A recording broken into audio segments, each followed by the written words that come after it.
بسم اللہ الرحمن الرحیم، اللہم صلی علی محمد وعلی آل محمد۔ السلام علیکم اینڈ ویلکم ٹو دی شو۔ صاحبوں، پاکستان میں حالات خراب سے خراب تر ہوتے جا رہے ہیں۔ بنوں میں کس طرح معصوم لوگوں کا خون بہا اور اس کا ذمہ دار کون ہے؟ دیکھیے، ایک دم سے یہ نہیں کہہ دینا چاہیے کہ وہ رینجرز نے آ کے سامنے سے کھڑے ہو کے وردی میں تھے اور گولی چلا دی۔ اس وردی میں وہ رینجر ہی کے لوگ تھے یا منظور پشتین کے لوگ تھے یا انڈیا کے لوگ تھے؟ کون تھے؟ اس پہ باقاعدہ ایک کمیشن بیٹھنا چاہیے، کیونکہ کے پی کی سیاست میں جہاں منظور پشتین جیسے لوگ انوالو ہوں وہ بڑی کمپلیکیٹڈ ہو جاتی ہے۔ تو ہم ایک دم سے یہ بات مان کر فوج پہ آ جائیں اور اس کو کرٹیسائز کرنے لگے، ذلیل کرنے لگے، یہ صحیح نہیں ہے، یہ چیز نہیں نہ رکیے، ٹھہریے، دیکھیے، سوچئے۔ ہم جب بھی ہوتا ہے ان کو کرٹیسائز کرتے ہیں، کریں گے، لیکن یہ نہیں ہونا چاہیے کہ بالکل آپ بالکل ہی پیدل ہو جائیں، ایسا نہیں ہونا چاہیے۔ ہاں، اس سے زیادہ ایک اور اہم بات ہے جو اس پہ بنوں پہ سوچنی چاہیے، اس کا ذمہ دار کون ہے؟ اس کے ذمہ دار وہاں کی حکومت ہونی چاہیے، کے پی کی۔ اس کو سامنے آنا چاہیے، حقائق تلاش کرنے چاہیے اور پھر اس کو بتانا چاہیے کہ اس گروپ نے ایسے ایسے گیم کھیلا ہے۔ اچھا، بنوں کے سلسلے میں وقار ملک صاحب نے ایک اچھا پوائنٹ آؤٹ کیا۔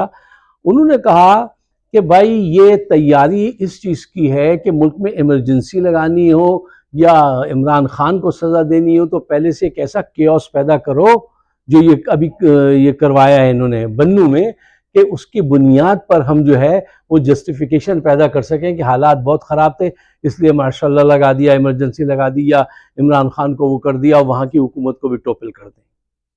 یہ بات سمجھ میں آتی ہے وقار ملک کی، یہ بات سینس بنتی ہے اس بات کا۔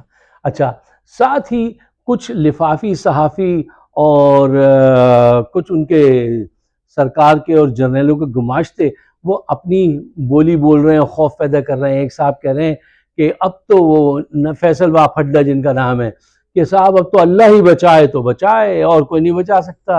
یعنی ہمارے آقاؤں نے فیصلہ کر لیا ہے کہ ہم ان کو ٹانگیں گے۔ فیصلہ پھڈا صاحب آپ کے آقا نہیں، اوپر والا کرے گا اس کی موت و زندگی کا فیصلہ، آپ کے آقا نہیں کر سکتے، یہ وقت بتائے گا۔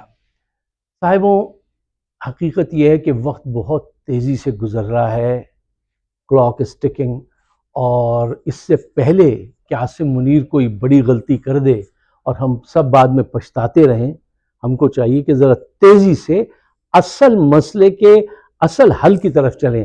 اچھا، اب میں آپ کو بتانے لگا ہوں، اب ڈسکس کرنے لگا ہوں آپ کے ساتھ کہ مجھے اصل مسئلہ کیا نظر آتا ہے۔ اچھا، مجھے بھی وہی نظر آتا ہے، اتنا ہی نظر آتا ہے جتنا آپ کو نظر آتا ہے۔ مجھے بھی اتنی ہی سمجھ ہے جتنی سمجھ آپ کو ہے۔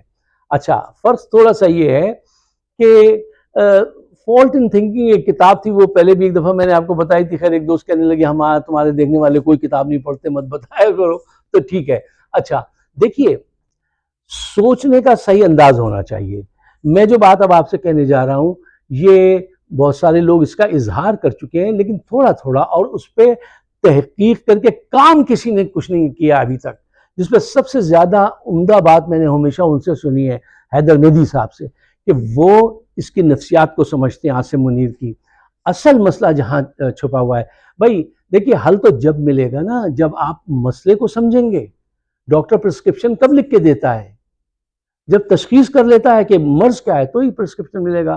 اصل مسئلے کو سمجھیے۔ وہ مسئلہ ہے کہ عاصم منیر ذہنی طور سے پورے نہیں ہیں، ان کے اندر خوف بیٹھا ہوا ہے، اور خوف کی وجہ سے ابھی تک انہوں نے جو اقدامات کیے ہیں وہ سارے اپنی پروٹیکشن کے لیے کیے ہیں، خوف میں کیے ہیں۔ ملکی معیشت، اب دیکھیں نا، اتنے معصوم آدمی ہیں وہ، کہ آئے تھے اقتدار میں تو آگے فرمایا، کہنے لگے بس 1 سال میں حل کر دیں گے ہم یہ مسئلہ بھی۔ ارے اگر کوئی اور ہوتا تو سمجھ جاتا اسی وقت کہ نہیں ہے، یہ نہیں کر سکتے۔ ایسے مسئلہ تھوڑی حل ہوتا ہے، معیشت کا ایسے تھوڑی چلتی ہے۔ میں نے اس وقت آپ سے کہا تھا کہ یہ کر نہیں سکتے، اور دیکھ لیجیے روز بروز بدتر ہوتا جا رہا ہے۔ اچھا، ان کا خوف جو ہے، خوف ایک بہت ہی خطرناک چیز ہے، وہ بہت بڑی موٹیویٹر بھی ہوتی ہے خوف جو ہوتی ہے وہ بڑے غلط کام کرا دیتی ہے۔ اس وقت ضرورت ہے کہ کچھ ایسے لوگ ہوں گے فوج میں جو جا کے ان کو ذرا پیار سے سمجھائیں کہ دیکھیے آپ جو فیصلے کر رہے ہیں ان میں کوئی بھی فیصلہ ملک کی بہتری کا نہیں ہے، آپ کے اپنے پروٹیکشن کا ہے۔ اس اقتدار کی جو بساط آپ نے بچھائی ہے، اس کو پروٹیکٹ کرنے کے لیے آپ کے سارے فیصلے ہوتے ہیں، اور آپ کا اتفاق یہ ہے کہ سارے فیصلے دیکھو رائے وہ بالکل بیکار ہو جاتے ہیں، ان کا کوئی فروٹ نہیں نکلتا۔ تو یا تو آپ کے فیصلوں میں پالیسیز میں کوئی نقص ہے، یا آپ کوئی بہت ہی منحوس آدمی ہیں، دونوں میں سے ایک چیز ہے۔ اور ہمارے لیے تو دونوں ہی بیکار ہوئے عوام کے لیے، کہ آپ جو فیصلے کرتے ہیں اس میں کوئی حکمت نہیں ہے، ماں سوائے اس کے کہ آپ یہ کرنا چاہتے ہیں کہ خوف کے ذریعے سے جو ہے وہ میں حکومت کروں اور جن کو میں چاہوں ان کو آگے رکھوں اور میں بچا رہوں کہ مجھے نہ وہ آ کے ٹانگ دے۔ کیونکہ ان کا خوف اس وجہ سے تو بجا لگتا ہے کہ وہ یہ ڈرے ہوئے آدمی ہیں، کہتے ہیں ایک دفعہ اس نے ISI کی قیادت سے مجھے چیف تھا میں ہٹا دیا، اب یہ آئے گا میں نے اتنی بڑی زیادتی کی ہے، اس کی حکومت کو اڑا کے رکھ دیا ہے اور اتنا اس کو میں نے وہ کیا ہے، تو اب اس کو جو ہے یہ مجھے آ کے مار دے گا۔ نہیں، وہ ایسا آدمی نہیں ہے۔ اور کچھ لوگوں کو چاہیے کہ وہ جا کے دیکھیے پاکستان از ان ٹربل، ان لوگوں کی شخصیتوں کو بلا دیجئے، سب کو، پورا پاکستان، پوری عوام، پوری دنیا میں وہ ہو رہی ہے، لوگ بھوک سے بلبلا رہے ہیں۔ دیکھو پاکستان مشکل میں، اس کا سوچو، پاکستان کو اس مشکل سے نکالنے کے لیے کچھ لوگ ایسے ضرور ہوں گے اس سوسائٹی میں